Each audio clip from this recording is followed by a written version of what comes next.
দেখতে দেখতে 24টা বছর হয়ে গেল।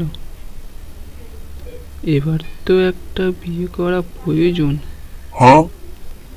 বাড়ির কেউ কি দেখতে পায় না যে ছেলেটা এত বড় হয়েছে? বিয়ে দেওয়া দরকার। বাবাকে গিয়ে কি বলবো? বাবা, আমাকে বিয়ে দাও, আমি সংসার করব। যদি বিয়েটা দেয় তাহলে তো ভালোই হয়, তাতে আর একা শুতে হবে না, বউয়ের সাথে গল্প করব, খুব মজা হবে।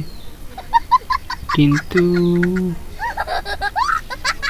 বউ যদি বলে তুমি কোনো কাজ করো না, তোমার সাথে থাকবো কি করে? এক কাজ করলে তো হয়।